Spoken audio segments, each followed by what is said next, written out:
venit la o nouă ediție a emisiunii Ziua se apropie. În minutele care urmează vă prezentăm selecțiuni dintr-un interviu realizat recent de colegii noștri de la Christians for Israel cu Modi Ephraim, ambasadorul Israelului în Olanda, în care se discută despre ce se poate face pentru eliberarea ostaticilor din mâinile Hamas și despre refacerea orașelor distruse din Israel. Să-i urmărim! It is perhaps one of the most difficult jobs in the world at the moment, to be an ambassador of Israel. How can you connect in a time when there is so much polarization about Israel? At my table is the ambassador of Israel in the Netherlands, Modi Ephraim. Mr. Ambassador, welcome to our studio. Thank you very much. I'm glad to be here. It's a pleasure to have you here, and an honor, because I am imagining that you are having, since the 7th of October, a very, very busy time. Absolutely, yeah. Absolutely. But always it's a pleasure to be here in Nijkerk. Yeah. So how is it like to be an ambassador of the country that at this moment is the most criticized country, I think, in the entire world? Well, I'm not sure the most criticized, but anyway, it's tough since October 7th. And of course, it was a war that was forced on us by Hamas in this barbaric, brutal attack in October 7. Absolutely. And of course, being here in Europe, I have to tell you that at least in these previous weeks, so we did get support and understanding that first of all of our right for self-defense, but of course in this fight against terror. Yeah, because I can imagine it's a hard and also demanding task since the 7th of October up until now to be an ambassador of Israel. How is it for you personally? Well, personally, having the family there in Israel, worry about them, and doing our mission here, so it's not easy. This, I can tell you, almost 30 years in the Foreign Service, this was the toughest period that we experienced. Yeah. Why? Why? Because it was an attack on civilians, an attack that they infiltrated to Israel, massacre, a real trauma to the civilians in the south, but all over Israel. And for years, we always did our best in order to fight terror. But we were looking, as the world always is calling, looking for a better future, looking for peace. We tried to do our best with the Palestinians, opening industrial zones in order to provide them places for labor force to maintain their families, to improve their economy. But and still it happened. And still it happened. And if you see all these villages, most of the people, they were very active in supporting the Gaza civilians, in having projects there, in trying to improve their life. And unfortunately, we had to face this attack. Yeah. And we all remember, when 2005 we left Gaza. We have no interest in Gaza at all, in the being there, and we did our best in order to support in the county, in the other zones. And unfortunately, we have no partners there. No. And against terror, you have to fight. And basically, that's the main primary goal that we have now, is to destroy all the military capabilities of Hamas and to create a new reality. A new reality that we're all hoping and looking for it. Because all Israel is in a war now. All Israelis. And people are very involved also with the situation. But you, on an emotional level, do you sleep at night? Well, the first weeks I couldn't sleep. I have to tell you, couldn't sleep. Having the looking, and I can tell you the first morning. This was Shabbat morning, Simchat Torah. One of the most festive days in the Jewish calendar. And I received the call. It was a little bit after 6:30 in the morning, and you asked me from where? From my mother-in-law, saying there is a war in Israel. So we could not believe it, and then we saw what is happening there, all the images, in the area, in the festival there. Horrible images, such a cruelty, such a barbaric attack. We could not believe it. And it took some time, I have to confess. It took some time also for the IDF. So now we are all, in Israel, united in this fight against Hamas, against terror, for a better future. Yeah. And you are an ambassador, you're a diplomat. Are you trained? Are you ready for this task?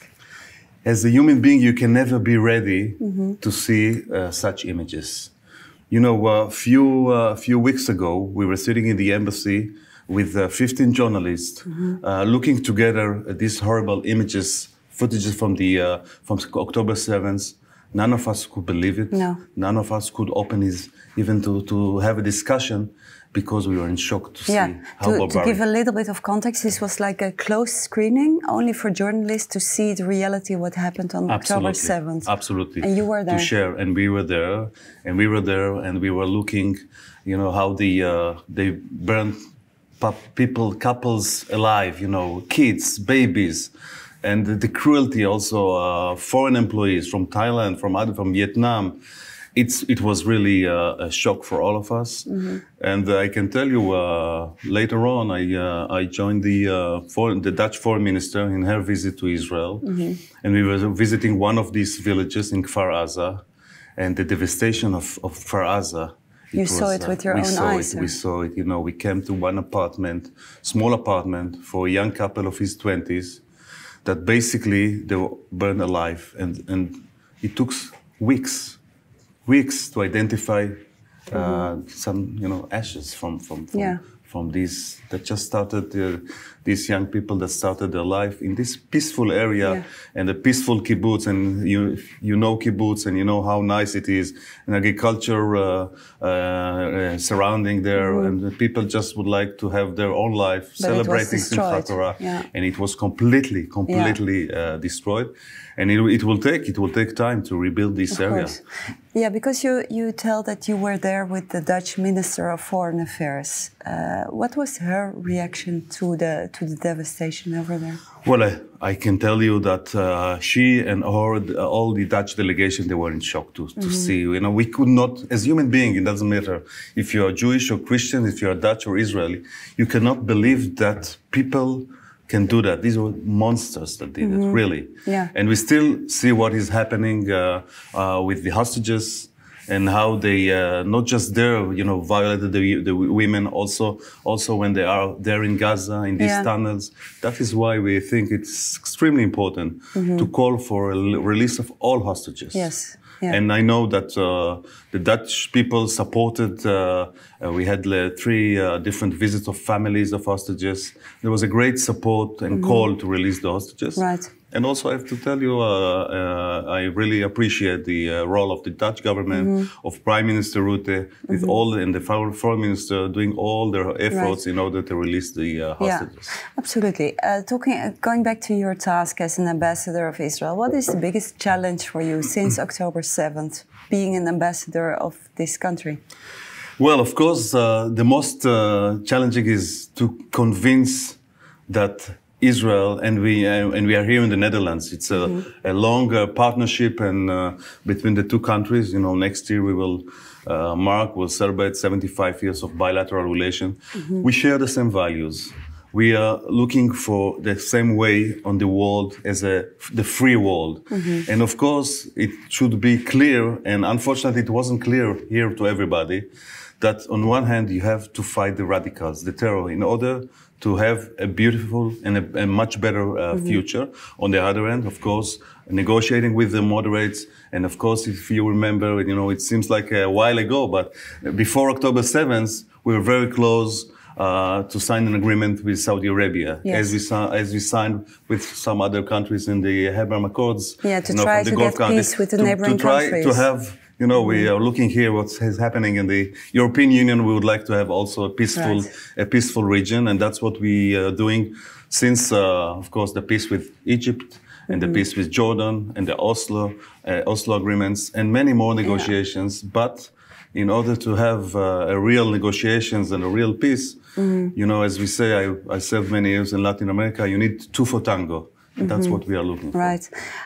Talking about 7 October, you told already how you heard about the news, what was going on there. Were there also relatives of you or friends of you who were involved in the attacks in the south? Right. Well, I do have friends that live there. I can give you an example. Most of, as I mentioned before, I served many years in Latin America, and we had an agricultural expert that lived there in Be'eri. That was always doing tikkun olam, to improve the world, coming from country to country in Latin America, in Africa, and trying to share his experience, his knowledge. And unfortunately, he was murdered with his wife. How did you hear about that? I heard one of my colleagues told me that he was in one of the kibbutzim in the north when they basically moved to live there. The people from this kibbutz, and unfortunately, as you know, there is like a screen in the kibbutz that shows the activities of the kibbutz. These days, it shows the funerals one after the others, and then we found out that he was murdered there with his wife. Yeah, yeah, and then your work starts. I mean, the busy work starts. You have to defend Israel in the media. You have to have contacts with the Dutch government to see what they can do to liberate the hostages and stuff like that. And then you also attend a lot of events to support the Jewish communities. And one of these events was Hanukkah. Not so long ago, the Jewish people celebrated Hanukkah. And one of the mayors of the Dutch city of Enschede, he didn't want to meet you. What happened there? Well, first I have to tell you the positive side, and then I'll go to this incident. Since October 7th, we had many emotional events of solidarity. There was one headed by the Chairman of Parliament and Prime Minister Rutte, with a moment of silence in the Parliament. And of course, many with the Jewish community. I would like to take the opportunity to thank Christian for Israel for doing a lot for Israel, showing the support, showing the solidarity. In a very emotional days when I came to Veenendaal, to Erk, to different places in Friesland and other places, and seeing hundreds of people supporting Israel, showing the pictures of the hostages, calling to release them immediately. I think for us, it gives us strength and in our this struggle in the community. And going back to Hanukkah, and of course Hanukkah, you know, is the happiest celebration in the Jewish calendar. It's a holiday of lights, yes. Holiday, festival of lights, and like last year, it was great to celebrate with many Dutch people in different locations. So this year it was much more difficult with mixed feelings, being there in different activities in the Jewish community and other communities, with the mayor of Amsterdam, mayor of The Hague, and many others with parliamentarians. We had a nice lighting of candles in the parliament. And of course, speaking about the fight, how the little light defeated the darkness, and that's what we are looking for in this fight against terror. But then there was this mayor from Enschede who didn't want to sit next to you. That's right. I went to a beautiful synagogue of Enschede with hundreds of people, Christians and Jews, celebrating together Hanukkah, celebrating also 95th years for this synagogue. And I heard that the mayor is sitting there in the balcony and not with us, and that he was afraid to sit next to me or to take a picture, to have a picture with me. It was unfortunate, I think, because we had a beautiful evening. Yes. And I addressed the people there, also speaking about the importance of fighting anti-Semitism, combating anti-Semitism, especially in those days. Yeah. We see a rise of anti-Semitism since October 7th, and we all, mayors, as of course the national government, should fight against it together with other organizations.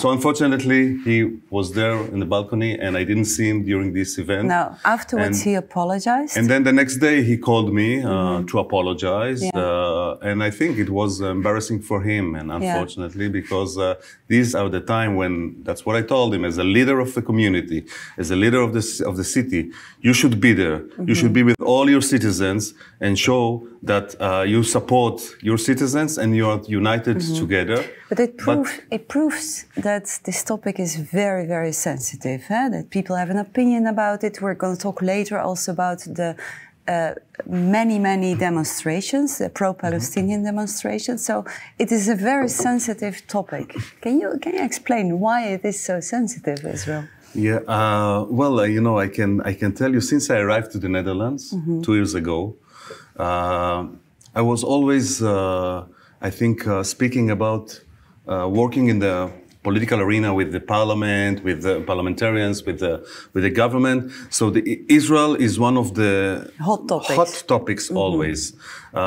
And you know, sometimes I do find it because of a great interest of Israel.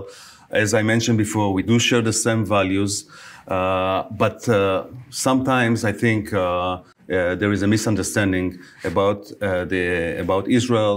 Israel is looking for peace. Israel is looking, and I think this neighborhood of the European Union should be the most friendly and understanding. And we have a great cooperation with the Netherlands and with the European Union countries. So of course, we have to explain, because I think they judge Israel differently than many other countries.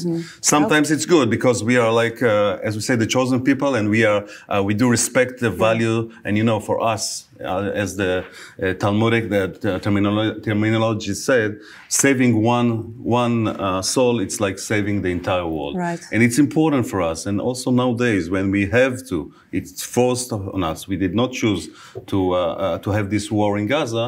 So we do face terrorist organizations that basically, from within its people, use them as human shields and attacking Israel. Right. And we are doing everything we can to avoid innocent casualties. Of course, it's not easy when you have to operate in an urban area, and when they use mosques and schools and also international organizations and facilities to attack Israel. Yeah. So it should be clear, and you know, I don't want to give the example of the Netherlands, but you know, in one day, if and for sure, of course, we pray that it never will happen. But speaking about like Enschede or some region, if they cross and they'll kill 4,000, because that's like the Dutch population is double than the Israeli. 4,000 people, Dutch people in one day. So what is the government reaction will be? Of course, to attack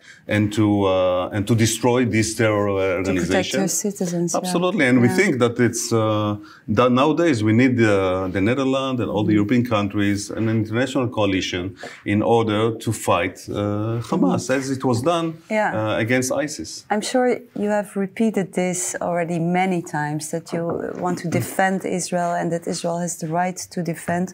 But still, a lot of people in the Netherlands and also outside the Netherlands are protesting against Israel. How do you think you're a diplomat? Your job is to make connections. Is it possible to make connections today, right now, with the Muslim community here in our country? Well, we do have a very good connection with the majority of the population here in the Netherlands. Unfortunately, there are radicals that do demonstrate, but they demonstrate when they call it pro-Palestinians. We have to be clear. It's praising Hamas, praising terror, praising people that killed, that murdered and violated people in their own homes. So you say it's not possible to communicate with these demonstrators? It is hard to do that. And of course, it should be clear, it's not on the Israeli-Palestinian conflict. The issue is now against or supporting terror. And that's why I'm saying the vast majority of the Dutch people understand exactly what is it all about and support Israel in this fight against terrorism. And we know the terror was now in Israel. It came also in the past few years. It was also in different places here in Europe, and it can come to Europe. And we have to unite forces in order to fight the terror. And these demonstrations, of course, in my view, with all the respect to the freedom of expression, when you praise Hamas, when you praise terror, you cannot demonstrate in Western country that value the human life. Right. So as an ambassador of Israel, ambassadors usually they are here to make connections, to make diplomatic relations. Is your job right now more to connect or more to defend Israel? Of course, it's a combination. It's a combination, and I can tell you the connection with the Muslim community. So with the moderates, we do our best. You know, I hosted in my house an iftar dinner in order to be together, because we are all human beings. We are all looking for a better future for our kids, and of course for the better future of the Middle East as well. So we are looking to be more connected to the moderate people in the Muslim community. We are looking for them to call all against the radicals, against the terror, and to live together as one civilized community. People. Yeah, let's talk about the hostages, because recently we heard the terrible tragedy of 3 hostages that were killed by Israeli fire, by accident. What are the diplomatic efforts right now to release the hostages? Is there any hostage talk at the moment? Well, first of all, this was really a tragic incident, unfortunately, because this is one of the main goals of being there. One is to fight and basically to destroy the military capability of Hamas, but the other one is, of course, to release and to bring them back. And we know that till now, just half of them came back to their homes, and some families were here as well.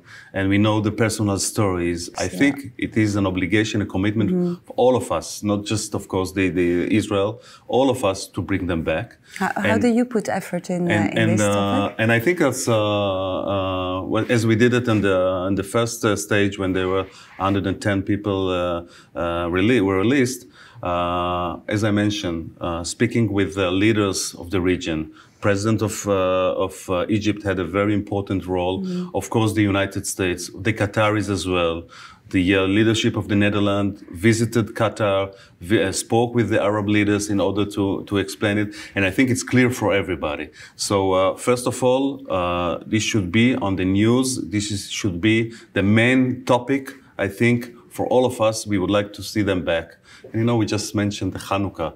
It's such a nice celebration that unfortunately these hostages could not celebrate, and still looking for the freedom, for this small light that will defeat the darkness. And speaking about the one specific case, so we were following, and when I say we, all the Dutch people were following Ophir Engel. The Ophir Engel, the Dutch boy that got released. The Dutch boy that got released, that his grandfather and his father, they were here, and they spoke with the parliamentarians, with the government, with different communities, with the media as well. And just to have the attention, because unfortunately, you know, some parts of the societies here and all over the world forgot already the October 7th. And when he came back, it was such a joy, such an emotional, and I was in touch with the grandfather, with them, for the family to have him back. And we need, I think, to see all of them coming back to their families. Yeah, we're almost coming to a conclusion. Many people are watching this interview that support Israel. What can we do to support Israel? First of all, I'm very grateful to all of you for this support, because as we say, friends, we see who are your friends in these tough times, in these dark times, and this is what we have to go through in the last few months. But we want to be friends indeed, so what should our deeds be? Absolutely. So coming and visiting us, it's extremely important. Coming and supporting the villages, because we have to rebuild these villages, and we need the support in order to, first of all, to bring safety to this area and to convince them to go back, but to rebuild the houses, to rebuild the kibbutzim. I think that will be a very nice to visit there. And I wanted to also to congratulate. There was a beautiful menorah lighting in the city of Sderot. Yes. That Christian for Israel came there and did a lighting. Well, just I think 20% of the population came back to Sderot. This gives us strength in order to come back and to be there and to be with us and to support us also in the political decisions, in the different sectors of the community, in the media, to understand the importance, to continue calling for the release of the hostages. And to share this optimism for this coming year. Yeah, and final question, because you are the official ambassador of Israel, and I think many viewers, they regard themselves also as a little bit an ambassador for Israel. What is important to remember about Israel, to say in discussions, for example, with family or with friends or in the church? Do you have one argument for them? What is important to say about the conflict right now in Israel? Well, first of all, without all these ambassadors, my work will be impossible. So I really appreciate it. We have to remember that when we speak nowadays, that it's really the only democracy. We do share the same values. We would like to improve the world, to do tikkun olam, not just inside the Jewish world, but also with our neighbors. We did and we will do our best. And we need this support, your support, especially in these tough days, to explain what is all about Israel, and of course, to come and to pray with us and to be with us. And I think together we can achieve a better world. And of course, we will overcome the challenges that unfortunately we have to face these days. Thank you, Ambassador Modi Ephraim. Thank you again for watching, and goodbye.